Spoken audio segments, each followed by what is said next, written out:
بسم اللہ الرحمن الرحیم نحمدہ ونصلی علی رسولہ الکریم۔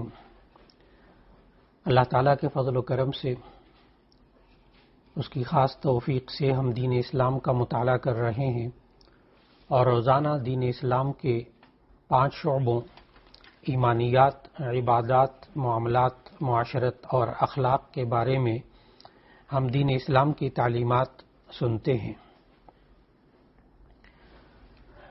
گزشتہ دروس میں قیامت کی علامات اور قیامت کے دن کیا کیا ہوگا اس کا تذکرہ ہو رہا تھا، اور اس سلسلے میں ہم نے گزشتہ درس میں حوض کوثر، حساب و کتاب، میزان عمل اور پل صراط کے بارے میں دین اسلام کی تعلیمات کا مطالعہ کیا جو ہمارے ایمان کا حصہ ہیں۔ ایمانیات کے سلسلے میں آج کا موضوع ہے قیامت کے دن شفاعت۔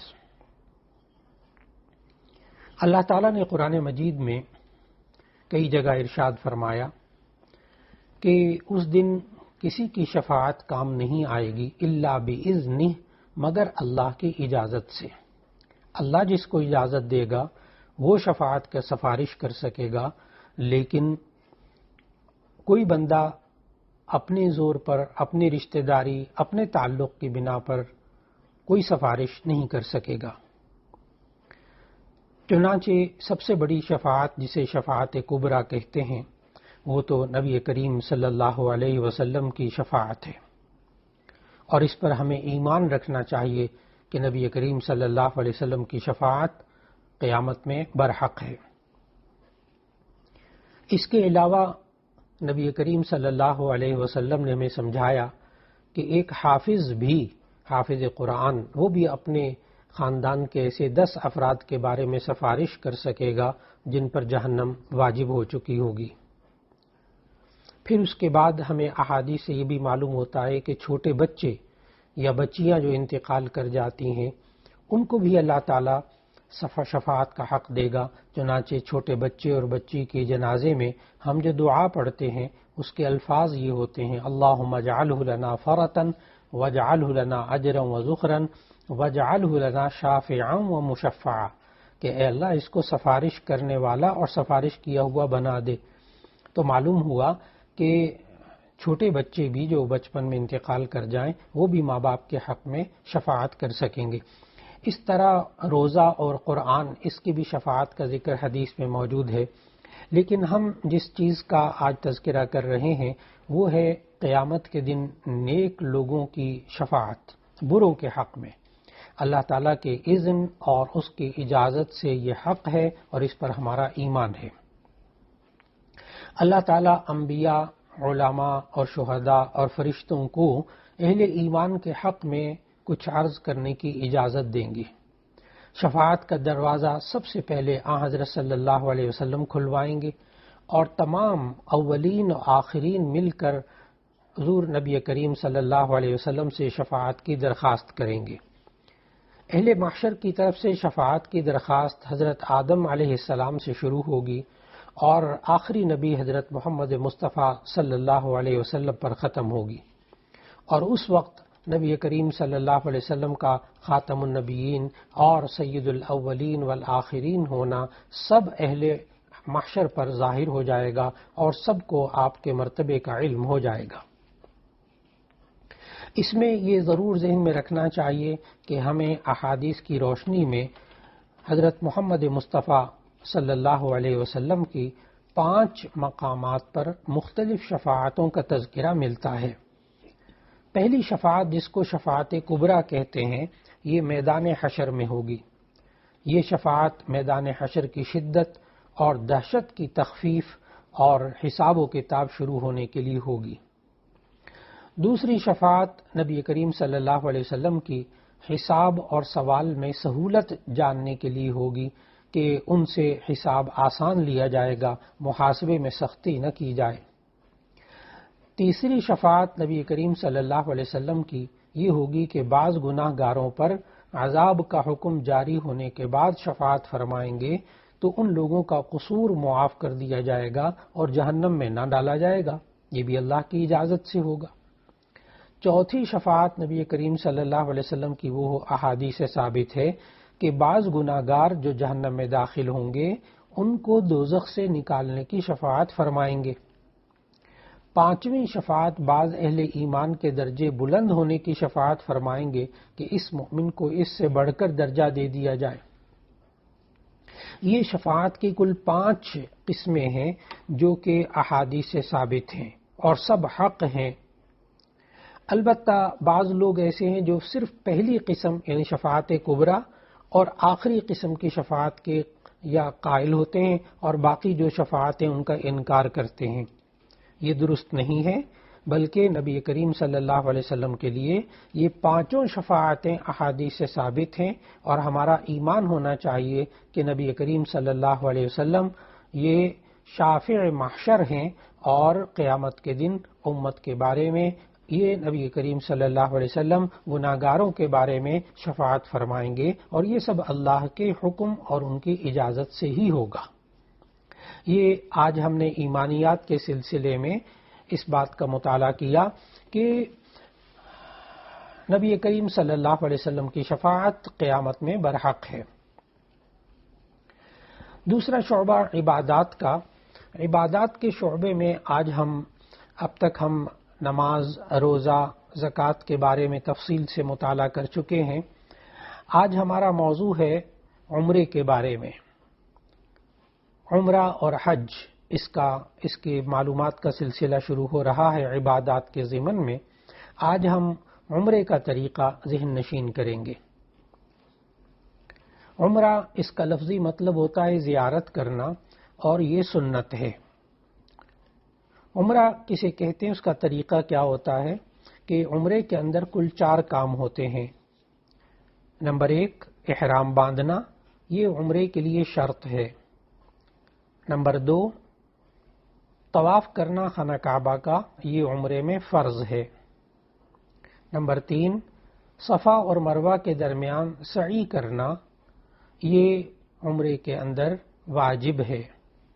اور نمبر 4 سر کے بال منڈانا یا کتروانا، یہ واجب ہے۔ یہ 4 کام عمرہ کرنے والا کر لے تو اس کا عمرہ ادا ہو جاتا ہے۔ احرام باندھنا، طواف کرنا، صفا اور مروہ کے درمیان سعی کرنا، اور پھر اس کے بعد سر کے بال منڈانا۔ مرد کے لیے احرام کا طریقہ یہ ہے کہ وہ نہا دھو کر اور پھر 2 چادریں پہن لے، ایک اوپر بدن پر، ایک تہبند کے طور پر باندھ لے، ہوائی چپل پہن لیں اور 2 رکعت نفل پڑھیں۔ پہلی رکعت میں قل یا ایھا الکافرون، دوسری رکعت میں قل ھو اللہ احد۔ پھر اس کے بعد وہیں بیٹھے بیٹھے یہ عمرے کی نیت کریں، اللہم انی ارید العمرۃ فیسرھا لی وتقبلھا منی، اردو میں بھی نیت کر سکتے ہیں۔ اور پھر اس کے بعد 3 بار تلبیہ پڑھنا ہے۔ 1 بار تلبیہ پڑھنا احرام باندھنے کے لیے شرط ہے، اور 3 بار پڑھنا سنت ہے۔ جو ہی یہ صاحب 2 رکعت نفل پڑھنے کے بعد نیت کریں گے عمرے کی اور 3 بار تلبیہ پڑھیں گے تو ان کا احرام بند گیا، 1 کام ہو گیا 4 کاموں میں سے۔ پھر اس کے بعد یہ مکہ مکرمہ پہنچتے ہیں اور وضو کر کے خانہ کعبہ کے 7 چکر لگاتے ہیں، تو یہ طواف ادا ہو جاتا ہے۔ یہ فرض ہے طواف، اور طواف کا آسان ترین طریقہ یہ ہے کہ آپ جب پہلے خانہ کعبہ میں داخل ہوں مسجد حرام میں، تو پھر اس کے بعد آپ دیکھیں کہ سبز ٹیوب لائٹ کہاں لگی ہوئی ہے، وہاں اس کے پاس پہنچ جائیں۔ سبز ٹیوب لائٹ سے آپ طواف کا آغاز کریں گے۔ سبز ٹیوب لائٹ سے پہلے آپ 3 کام کریں گے۔ نمبر 1 آپ عمرے کے طواف کی نیت کریں گے۔ نمبر 2 آپ اب تلبیہ پڑھنا بند کر دیں گے، اور نمبر 3 مرد حضرات جو ہیں وہ اضطباع کریں گے، یعنی اپنے دائیں کندھے کے اوپر سے احرام کی چادر کو ہٹا لیں گے۔ پھر اس کے بعد یہ گرین ٹیوب لائٹ کے پاس آئیں گے، سبز ٹیوب لائٹ کے پاس، وہ اس طرح کے بالکل سبز ٹیوب لائٹ ان کے پیچھے ہو اور ان کا چہرہ خانہ کعبہ کی طرف ہو، تو یہ 3 کام کریں گے۔ نمبر 1 خانہ کعبہ کا استلام، حجر اسود اور خانہ کعبہ کا استلام کریں گے۔ نمبر 2 پھر اس کے بعد حجر اسود کا استلام کریں گے، اور پھر اس کے بعد جو ہے وہ طواف شروع کریں گے۔ استقبال جو کرنا ہے سب سے پہلے بیت اللہ کا، حجر اسود کا، وہ اس طرح کہ دونوں ہاتھ اللہ اکبر کہہ کر اٹھائیں گے اور پھر چھوڑ دیں گے۔ اللہ اکبر وللہ الحمد کہہ سکتے ہیں۔ پھر اس کے بعد وہیں کھڑے کھڑے دونوں ہاتھ کندھوں تک اٹھا کر بسم اللہ اللہ اکبر وللہ الحمد کہیں گے اور دونوں ہاتھ چوم لیں گے اور دونوں ہاتھ چھوڑ دیں گے، اور پھر اس کے بعد تیسرا کام طواف شروع کر دیں گے۔ طواف کے جب یہ گرین ٹیوب لائٹ کے پاس سے گزر کر جب آپ دوبارہ اس کے پاس آئیں گے تو ایک چکر مکمل ہو جائے گا۔ اصل میں گرین ٹیوب لائٹ جو ہے نا حجر اسود کے بالکل سامنے لگائی گئی ہے، کیونکہ طواف حجر اسود سے شروع ہوتا ہے۔ پھر اس کے بعد آپ درمیان میں کوئی دعائیں بھی مانگ سکتے ہیں، خاموش بھی رہ سکتے ہیں، بس آپ نے فکر یہ کرنی ہے کہ آپ کا وضو باقی ہو اور 7 چکر آپ کے پورے ہو جائیں تو یہ طواف ہو جائے گا۔ ہر چکر کے اختتام پہ آپ نے استعلام کرنا ہوگا۔ پھر اس کے بعد جب طواف مکمل ہو جائے تو بالکل خانہ کعبہ کے دروازے کے سامنے مقام ابراہیم ہے، اس کے پیچھے آپ نے 2 رکعت جو ہے وہ نفل پڑھنے ہوں گے، اور اجتباع آپ ختم کر دیں نفل پڑھنے سے پہلے، اور پھر 2 رکعت نفل پڑھیں۔ پہلی رکعت میں قل یا ایھا الکافرون، دوسری رکعت میں قل ھو اللہ احد، پھر اس کے بعد آپ زمزم پیجئے، اور پھر اس کے بعد آپ سعی کریں صفا اور مروہ کے درمیان۔ صفا مروہ کے درمیان سعی کرنے سے پہلے بھی استعلام نمبر 9 کرنا سنت ہے۔ صفا اور مروہ کے درمیان 7 چکر لگائیں گے تو آپ کی سعی ادا ہو جائے گی۔ صفا پہاڑی پر کچھ دیر کھڑے ہو کر دعائیں مانگیں، پھر اس کے بعد 7 چکر شروع کریں۔ صفا سے مروہ تک جائیں گے 1 چکر، مروہ سے واپس آئیں گے 2 چکر، صفا سے پھر مروہ جائیں گے 3 چکر۔ اس طرح آپ کی سعی شروع ہوگی صفا سے، اور 7واں چکر مکمل ہوگا مروہ پر۔ جب مروہ پہ آپ کا 7واں چکر مکمل ہو جائے تو واجب سعی پوری ہو گئی۔ پھر اس کے بعد آپ چوتھا کام کریں گے کہ وہ نائیوں کی دکان پہ چلے جائیں گے، اور وہاں جا کر مرد حضرات اپنے سر کے بال منڈائیں گے، اور خواتین جو ہیں وہ اپنے سر کے بال اپنے محرم مرد یا شوہر سے وہ کٹوائیں گے 1 پورے کے برابر۔ مرد حضرات بال کٹوا بھی سکتے ہیں، بال منڈوا بھی سکتے ہیں۔ اگر 1 پوروے سے زیادہ سر کے بال ہیں تو آپ چھوٹے کروا لیجئے 1 پورے، اور اگر جو ہے وہ 1 پوروے یعنی 1 انچ سے کم بال ہیں تو پھر ایسی صورت میں سر کے بال منڈانا واجب ہے۔ جو ہی یہ مرد اور خواتین سر کے بال منڈائیں گے تو الحمدللہ عمرہ ادا ہو گیا۔ یہ عمرے کا کل آسان ترین ادا کرنے کا طریقہ ہے، اور پھر اس کے ساتھ ساتھ یہ ہے کہ عمرے کے اندر بس 4 کاموں پہ پوری توجہ دینی ہے کہ انسان 4 کام کر لے تو الحمدللہ عمرہ جو ہے وہ ادا ہو جاتا ہے۔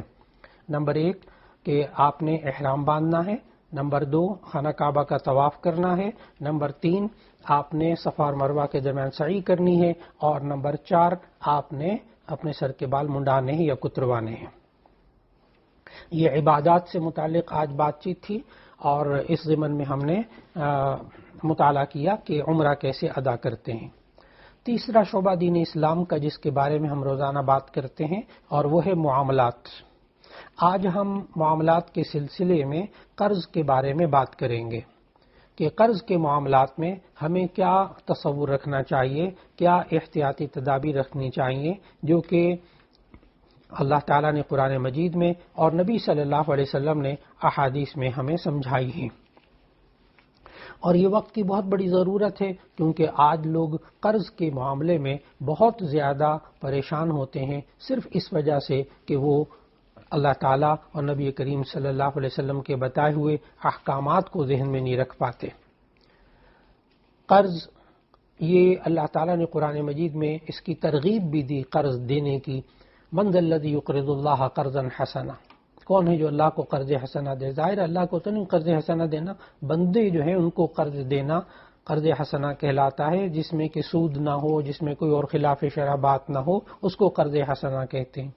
ہمارے معاشرے کے اندر ایک بڑی غلط سوچ ہے، کوئی صاحب کسی سے پوچھا جائے کہ جی آپ نے قرض لیا ہے سنا ہے، تو وہ کہتے ہیں نہیں فکر کی بات نہیں، میں نے قرض حسنا لیا ہے۔ اصل میں لوگوں کے ذہن میں یہ ہوتا ہے کہ قرض حسنا وہ ہوتا ہے بس قرض لے لیا جائے، بعد میں چاہے ادا نہ کیا جائے، حالانکہ یہ بالکل غلط بات ہے، یہ کوئی دین سے اس کا تعلق نہیں ہے۔ قرض حسنا اس کو بالکل نہیں کہتے، قرض حسنا کہتے ہیں کہ انسان قرض لے اور پھر اس کے بعد اس میں کوئی سود نہ ہو، کوئی خلاف شرع بات نہ ہو، تو اس کو قرض حسنا کہتے ہیں۔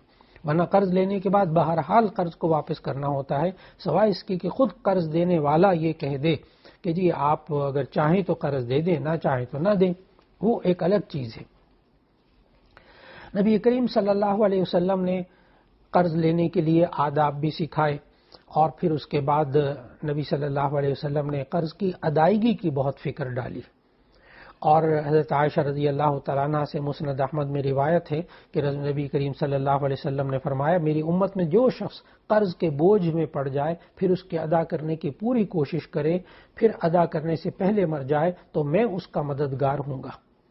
اور پھر رسول اللہ صلی اللہ علیہ وسلم نے فرمایا، صحیح مسلم کی روایت ہے کہ جس شخص کی یہ خواہش ہو کہ اللہ تعالیٰ اس کو قیامت کے غم اور گھٹن سے بچائے تو اسے چاہیے تنگ دست قرضدار کو مہلت دے یا قرض کا بوجھ اس کے سر سے اتار دے۔ تو ایک طرف نبی صلی اللہ علیہ وسلم نے جو بات سمجھائی کہ قرض انسان زندگی میں مختلف طریقوں کے لیے لے سکتا ہے، جائز ہے، لیکن اس سے بچنے کی بھرپور کوشش کرنی چاہیے۔ اور اس لیے کہ نبی صلی اللہ علیہ وسلم نے قرض کو ایک بوجھ اتنی بڑی ذمہ داری بتائی کہ نبی کریم صلی اللہ علیہ وسلم نے یہاں تک فرمایا کہ یغفر للشہید کل ذنب الا الدین، کہ شہید کا ہر گناہ معاف ہو جاتا ہے لیکن قرض معاف نہیں ہوتا۔ یہاں تک کہ نبی صلی اللہ علیہ وسلم کے سامنے اس وقت کسی کا جنازہ آتا تھا تو نبی صلی اللہ علیہ وسلم پوچھتے تھے کیا اس کے ذمے کوئی قرض تو نہیں ہے؟ اگر یہ کہہ دیا جاتا کہ جی قرض ہے تو ایسی صورت میں نبی صلی اللہ علیہ وسلم فرماتے ٹھیک ہے آپ لوگ اس کی نماز جنازہ پڑھ لو۔ نبی صلی اللہ علیہ وسلم نماز جنازہ نہیں پڑھاتے تھے اس شخص کی جس پر قرض ہوتا تھا، یہاں تک کہ پھر صحابہ کہتے تھے کہ نہیں ہم اپنا سارا قرض اس کی طرف سے ہم خود ادا کر دیں گے، تو تب نبی صلی اللہ علیہ وسلم ان کی نماز جنازہ پڑھاتے تھے۔ تو معلوم ہوا کہ قرض لینا جائز ہے لیکن پھر اس کو ادا کرنا یہ واجب ہے۔ اور پھر نبی صلی اللہ علیہ وسلم نے جو بات سمجھائی وہ یہ ہے کہ قرض لینے کے بعد اس کو ادا کرنے کا پختہ ارادہ انسان کر لے اور کوشش بھی کرتا رہے۔ پھر اس کے بعد نبی صلی اللہ علیہ وسلم نے قرض سے بچنے کی بھی تلقین کی۔ نبی صلی اللہ علیہ وسلم کی ایک ارشاد بیہقی میں موجود ہے کہ مسلمانوں تم قرض لینے سے بچو کیونکہ وہ رات کے وقت رنج و فکر پیدا کرتا ہے اور دن کو ذلت و خواری میں مبتلا کر دیتا ہے۔ نبی صلی اللہ علیہ وسلم نے مسند احمد میں روایت ہے قرض سے پناہ مانگی ہے۔ نبی صلی اللہ علیہ وسلم نے فرمایا مسلمانوں اگر تم میں سے کوئی آدمی پیبند پر پیبند لگائے اور پھٹے پرانے کپڑے پہن لے تو اس سے بہتر ہے کہ وہ قرض لے اور اس کے ادا کرنے کی طاقت نہ رکھتا ہو۔ پھر نبی صلی اللہ علیہ وسلم کا ایک ارشاد سنن نسائی میں موجود ہے کہ فرمایا مسلمانوں محتاجی اور مفلسی اور ذلت و خواری سے اللہ کی پناہ مانگو۔ اسی لیے کہتے ہیں نا القرض مقراض المحبہ، قرض جو ہے محبت کی قینچی ہے کہ انسان کسی سے قرض لے لے، دوست سے کسی عزیز سے، اور بعد میں نہ ادا کر سکے تو چھپتا پھرتا ہے، انسان راستے بدل لیتا ہے، تعلقات توڑ لیتا ہے، تو یہ محبت ختم کرنے کا وجہ بن جاتی۔ ہاں جتنی ضرورت ہو، اگر بالفرض ضرورت پیش آ جائے تو قرض لینا جائز ہے لیکن اس کے ادا کرنے کی کوشش بھی ہو اور پکا ارادہ بھی ہو۔ پھر نبی کریم صلی اللہ علیہ وسلم نے ایک دعا سکھائی کہ حضرت معاذ بن جبل رضی اللہ تعالیٰ عنہ کو، اور یہ دعا طبرانی میں موجود ہے کہ حضرت انس بن مالک رضی اللہ تعالیٰ عنہ سے روایت ہے کہ رسول اللہ صلی اللہ علیہ وسلم نے حضرت معاذ بن جبل رضی اللہ تعالیٰ عنہ سے فرمایا کیا میں تمہیں کوئی ایسی دعا نہ بتاؤں اگر تمہارے سر پہ پہاڑ برابر بھی قرض ہو تو اللہ تعالیٰ اس کی ادائیگی کا انتظام فرما دیں گے۔ پھر وہ دعا سکھائی اللہم مالک الملک تؤتی الملک من تشاء وتنزع الملک ممن تشاء وتعز من تشاء وتذل من تشاء بیدک الخیر انک علی کل شیء قدیر یا رحمن الدنیا والآخرہ ورحیمها تعطیہما من تشاء وتمنع منہما من تشاء ارحمنی رحمتا تغنینی بہا عن رحمت من سواک۔ تو یہ دعا بھی پڑھ لیجئے۔ اور نبی صلی اللہ علیہ وسلم نے پھر قرضدار کو مہلت دینے کے بارے میں بھی بہت تلقین فرمائی۔ پھر اس کے ساتھ ساتھ نبی صلی اللہ علیہ وسلم نے یہ بھی فرمایا کہ میں نے شب معراج میں جنت کے دروازے پر لکھا ہوا دیکھا کہ خیرات کا ثواب 10 حصے ملتا ہے اور قرض دینے کا ثواب 18 حصے ملتا ہے۔ خیرات دینے کا ثواب 10 حصے ملتا ہے اور قرض دینے کا ثواب 18 حصے ملتا ہے۔ تو معلوم ہوا کہ اگر کسی کو قرض دیا جائے تو قرض دینے کی فضیلت بھی نبی صلی اللہ علیہ وسلم نے بتائی، لیکن جب انسان لے لے تو پھر اس کے ادا کرنے کی فکر بھی نبی صلی اللہ علیہ وسلم نے سکھائی۔ معاملات کے سلسلے میں آج ہم نے قرض کے معاملات کا مطالعہ کیا۔ اور دین اسلام کا جو چوتھا شعبہ ہے معاشرت، جب ہم رہتے سہتے ہیں تو اس کے آداب بھی جو سکھائے ہم ان آداب کا بھی مطالعہ کر رہے ہیں۔ چنانچہ نبی کریم صلی اللہ علیہ وسلم نے ہمیں معاشرے میں رہتے ہوئے جہاں روپے پیسے کی بددیانتی اور امانت کا ہمیں سبق دیا، وہاں معاشرے کے اندر رہتے ہوئے بھی امانت کا خیال رکھنے کا حکم دیا۔ روپے پیسے کی امانت کا ذکر ہم پہلے ایک درس میں کر چکے ہیں، لیکن آج کی نشست میں ہم ذکر کر رہے ہیں کہ معاشرے میں رہتے ہوئے ہم جب آپس میں زندگی گزارتے ہیں تو ایسی صورت میں پھر امانت داری کا ہمیں خیال رکھنا چاہیے اور خیانت سے بچنا چاہیے۔ معاشرتی امانت اور معاشرتی دیانت اور معاشرتی خیانت کیا ہوتی ہے کہ نبی صلی اللہ علیہ وسلم نے فرمایا المستشار مؤتمن، جس سے مشورہ طلب کیا جائے اس کے پاس وہ بات بطور امانت ہوتی ہے۔ کوئی صاحب اگر آپ کے پاس آئیں، کوئی خاتون اگر ایک خاتون کے پاس جائے، اپنے گھریلو معاملات کے بارے میں پوچھے، اپنی اولاد کے بارے میں، کوئی صاحب اپنے تجارتی امور کے بارے میں، راز ظاہر اپنے گھر کے راز بتانے پڑتے ہیں، کاروباری راز بتانے پڑتے ہیں تاکہ اگلے سے انسان مشورہ لے، تو ایسی صورت کے اندر اپنی اولاد، اپنے گھر کے معاملے، اپنے کاروبار کے معاملوں کے بارے میں جب مشورہ لیا جائے تو یہ بات اس شخص کے پاس بطور امانت ہوتی ہے۔ اب ہمارے معاشرے میں ایک رواج ہے کہ بس کوئی مشورہ لے لیا اور کچھ باتیں اندر کی پتہ چل گئیں تو جب تک کسی دوسرے کو نہ بتایا جائے اس وقت تک کہا جاتا ہے کہ پیٹ میں درد ہوتا رہتا ہے کہ جی ہم بتائیں گے تو ہمیں تمہاری طبیعت ٹھیک ہوگی۔ تو ایسی صورت کے اندر یہ بھی بددیانتی اور خیانت ہے۔ امانت یہ ہے کہ انسان باتوں کو سنے اور پھر امانت رکھے۔ اسی طرح نبی صلی اللہ علیہ وسلم نے فرمایا المجالس بالامانہ، کہ مجلسیں بھی امانت ہوتی ہیں، یعنی میٹنگ ہو رہی ہے، آپ کی کاروباری میٹنگ ہے، دفتری میٹنگ ہے، خاندانی کوئی مشورہ ہے، جب میٹنگ ہوتی ہے تو ایسی صورت میں ان باتوں کو امانت رکھنا چاہیے۔ ہاں اگر میٹنگ میں ایک بات طے ہوتی ہے اور یہ کہا جاتا ہے کہ نہیں لوگوں کو یہ بات بتائیں، ٹھیک ہے آپ بتائیے، لیکن انسان خود محسوس کر لیتا ہے کہ میٹنگ میں بعض ہونے والی باتیں دوسروں کو نہیں بتانی چاہیے، تو المجالس بالامانہ، مجلس امانت ہوتی ہیں، اس میں بھی باہر نکل کر وہ باتیں لیک کرنا اور خیانت کرنا، دوسروں تک پہنچانا، یہ ناجائز ہے۔ اسی طرح نبی کریم صلی اللہ علیہ وسلم نے ہمیں یہاں تک حساس بنایا، فرمایا کہ اذا حدثک فالتفت فہی امانۃ او کما قال علیہ الصلوۃ والسلام، کہ اگر کوئی شخص آپ سے بات کر رہا ہو اور بات کرتے ہوئے ادھر ادھر دیکھ رہا ہو، یعنی اس کی بات کرنے کے انداز سے یہ معلوم ہو رہا ہے کہ کوئی دیکھ تو نہیں رہا، فرمایا فہی امانۃ، وہ بات بھی بطور امانت ہے۔ کہ جب وہ بندے کا انداز ایسا ہے کہ آپ سے بات کرتے ہوئے وہ ادھر ادھر دیکھ رہا ہے کہ کوئی دیکھ تو نہیں رہا، معلوم ہوا وہ چاہتا ہے یہ بات کسی کو پتہ نہ لگے، تو اب وہ بات بتانی نہیں چاہیے۔ تو معاشرتی طور پر رہنے سہنے کے اندر بھی امانت کا بہت بڑا دخل ہے۔ پھر اسی طرح نبی صلی اللہ علیہ وسلم نے بدترین خیانت، سب سے بڑی خیانت جس کی نشاندہی فرمائی، وہ عجیب و غریب بات ہے کہ سب سے بڑی کرپشن، ہم خیانت کو عام طور پر کرپشن کہتے ہیں، تو سب سے بڑی کرپشن نبی صلی اللہ علیہ وسلم نے کس چیز کو قرار دیا؟ نبی صلی اللہ علیہ وسلم نے یہ الفاظ فرمائے کہ کبرت خیانتن ان تحدث اخاک هو لك به صادق وانت به کاذب، او کما قال علیہ الصلوۃ والسلام، فرمایا کہ کوئی شخص، یہ سب سے بڑی خیانت یہ ہے کہ کوئی شخص اپنے بھائی سے بات کرے اس حال میں کہ وہ تو اس کو سچا سمجھ رہا ہے، حالانکہ بات کرنے والے کو خود پتا ہے کہ وہ جھوٹا ہے، جھوٹ بول رہا ہوں میں۔ ہمارے معاشرے کے اندر یہ بات بھی بہت عام ہو چکی کہ ایک انسان دوسرے انسان سے بات کر رہا ہے، اس طرح بڑے وثوق سے بات کر رہا ہے جیسے اس کو بڑا یقین ہے، حالانکہ خود پتا ہوتا ہے کہ یہ جھوٹ بول رہا ہے، غلط بات کر رہا ہے۔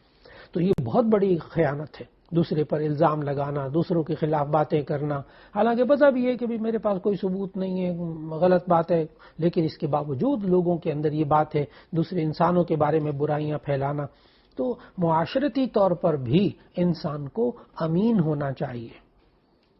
یہ معاشرت کے سلسلے میں آج بات تھی۔ اور پھر اس کے بعد دین اسلام کا جو 5واں شعبہ جس کے بارے میں ہم بات کرتے ہیں اپنے درس میں روزانہ، وہ ہے اخلاقیات، جو انسان کی عادتیں ہوتی ہیں۔ ہم منافق جو اعتقادی ہوتا ہے، عقیدے کے اعتبار سے منافق ہوتا ہے، اس کا ایک درس میں ہم ذکر کر چکے ہیں. لیکن آج جس چیز کا ذکر ہے وہ یہ ہے کہ نبی صلی اللہ علیہ وسلم نے منافقوں کی خاص 4 عادتوں سے منع کیا ہے. اور عجیب بات یہ ہے کہ وہ چاروں عادتیں ہمارے معاشرے کے اندر اور گھروں کے اندر بہت پائی جاتی ہیں، لوگوں کی عادتیں بن چکی ہوتی ہیں.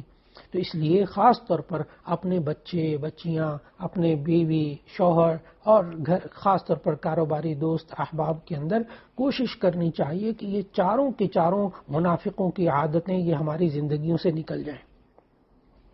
نبی صلی اللہ علیہ وسلم نے ارشاد فرمایا کہ 3 باتیں ایسی ہیں کہ جس شخص کے اندر ہوں وہ عملی طور پر منافق ہوتا ہے. اذا حدث کذب، جب بات کرے جھوٹ بولے. اب دیکھیے گا نبی صلی اللہ علیہ وسلم کے الفاظ سے کیا بات معلوم ہو رہی. ایک دفعہ کبھی جھوٹ منہ سے نکل گیا وہ ایک الگ بات ہے، توبہ اور استغفار کر لے. ایک یہ کہ عادت بنا لینا، اصل میں اخلاقیات کہتے ہی ہیں نا، اخلاق کہتے ہی عادتوں کو ہیں، پختہ عادتیں. اذا حدث کذب، جب بات کرے جھوٹ بولے. پھر دوسری بری عادت نبی صلی اللہ علیہ وسلم نے منافقوں کی بتائی کہ اذا وعد اخلف، جب وعدہ کرتا ہے وعدہ خلافی کرتا ہے. مزاج بن جاتے، عادتیں بن جاتی. بسا اوقات گھروں کے اندر رہتے ہوئے ایک باپ ایک ماں پتہ نہیں کتنی بار اپنے بچوں سے وعدہ کر لیتے، تم یہ کام کر دو میں تمہیں چاکلیٹ دوں گا، تم یہ کام کر دو میں تمہیں انعام دوں گا، تم یہ کام کر دو میں تمہیں آئس کریم کھلاؤں گا. بعد میں بچے چند دفعہ کہتے بھی ہیں کہ وہ آپ نے وعدہ کیا تھا انعام کا، آپ نے گفٹ دینا تھا، تو وہ کہتے ہیں اچھا ٹھیک ہے دے دیں گے، پھر ٹال دیتے ہیں. تو بے شمار وعدے بچوں سے کیے جاتے ہیں. بچوں کا بھی پھر مزاج بن جاتا ہے، تربیت ہو جاتی ہے یہ والی، یہ ان کو بھی عادت پڑ جاتی ہے کہ ٹھیک ہے وعدہ کر لو، ان کو پورا کس نے کرنا ہوتا ہے. لیکن نبی صلی اللہ علیہ وسلم نے یہ والی بات جو ہے نا یہ منافقوں کی نشانی بتائی ہے. یہاں تک کہ نبی صلی اللہ علیہ وسلم نے ہمیں اتنا حساس بنایا ہے ان عادتوں کے بارے میں کہ ایک خاتون نبی صلی اللہ علیہ وسلم کے پاس آئیں تو ان کے ساتھ ان کا بیٹا تھا، تو نبی صلی اللہ علیہ وسلم یا ان کے گھر گئے، دونوں احادیث میں روایات موجود ہیں. تو اس خاتون نے اپنے بچے کو کہا کہ تعالی ہنا اعطیک شیئا، ادھر آؤ میں تمہیں کوئی چیز دوں گی. بس اتنا کہا. نبی صلی اللہ علیہ وسلم نے فوراً اس خاتون سے پوچھا تمہارے پاس کوئی چیز دینے کے لیے ہے؟ تو اس خاتون نے کہا جی ہاں یا رسول اللہ میرے پاس کھجور ہے، میں اس کو دینا چاہتی تھی. تو نبی صلی اللہ علیہ وسلم نے فرمایا اگر تمہارے پاس یہ کھجور دینے کے لیے نہ ہوتی تو تمہارے نامہ اعمال میں جھوٹ لکھا جاتا، تم ادھر آؤ میں تمہیں کوئی چیز دوں گی. اب دیکھیے گا اگر اس وعدے کو نہ پورا کیا جائے تو جھوٹ میں شامل ہو جاتا ہے. اس لیے دوسری نشانی منافق کی، دوسری عادت بری جس کو چھوڑنا بہت ضروری ہے وہ ہے کہ اذا وعد اخلف، جب وعدہ کریں وعدہ خلافی کریں. اور تیسری چیز واذا اؤتمن خان، تیسری بری عادت جو نبی صلی اللہ علیہ وسلم نے منافقوں کی بتائی وہ یہ ہے کہ اذا اؤتمن خان، جب اس کے پاس امانت رکھی جائے تو خیانت کرے. بچوں کے اندر بھی یہ چیز بسا اوقات ماں باپ تربیت میں کوتاہی ہو جاتی ہے تو یہی چیز پیدا ہو جاتی ہے. اذا اؤتمن خان، جب موقع ملتا ہے خیانت کرتے ہیں. کیسے کہ بازار سے سودا لینے، سبزی لینے بھیجا، کوئی چیز لینے کے لیے بھیجا، اور وہ اس میں سے بچے تھوڑا سا کچھ کھا پی لیتے ہیں، کچھ پیسے جیب میں ڈال لیتے ہیں. ماں باپ شروع میں تربیت نہیں کر پاتے، ایک وقت ایسا آتا ہے کہ پھر ماں باپ کا اعتماد ختم ہو جاتا ہے.